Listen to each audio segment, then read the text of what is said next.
through the shock and through the horror, the question you ask is how? How did this get to that in the 1930s?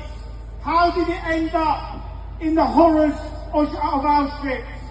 And the answer lies in two things.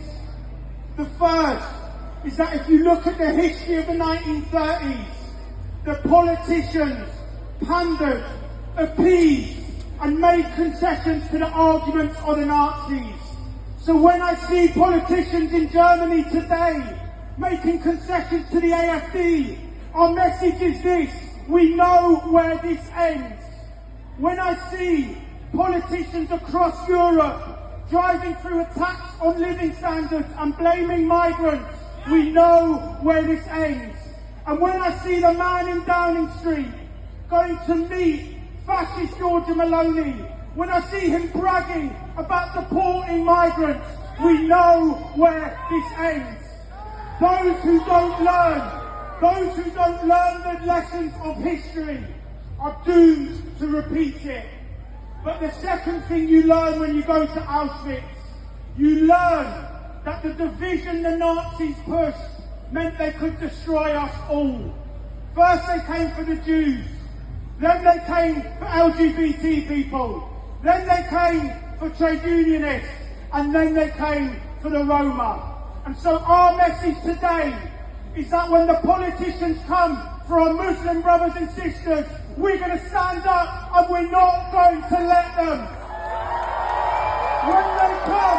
When they come for our trans siblings, when they come for women's rights, when they come for Roma, we're going to stand up, we're going to stand united, and we are going to stop them. But the way we do that, we don't rely on the politicians.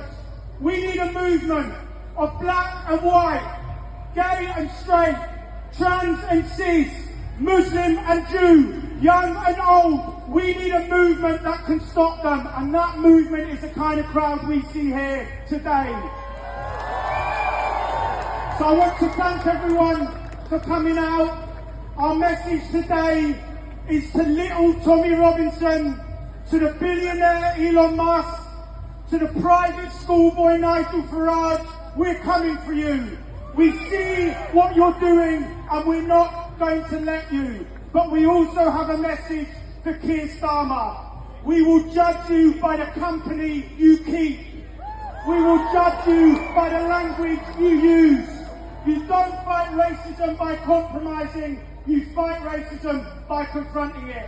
We are building a movement up and down the country. Students, trade unionists, anti-racists, we are saying we have to get organised. Final point I want to make is this. Over Christmas and over the last month, you would be forgiven for feeling despair, to see the scenes of the far right, to see the wildfires in LA, to see the scenes in Gaza. The answer to that despair is to build a movement. But to build a movement, you need organisation, you need politics, you need principle, and you need mobilisation. All that requires leadership. Everyone in the crowd is a leader here today. There's a battle about what world we live in. We can win a better world, but we have to get organised. Join Stand Up to Racism. You're the leadership. Let's fight for a different world.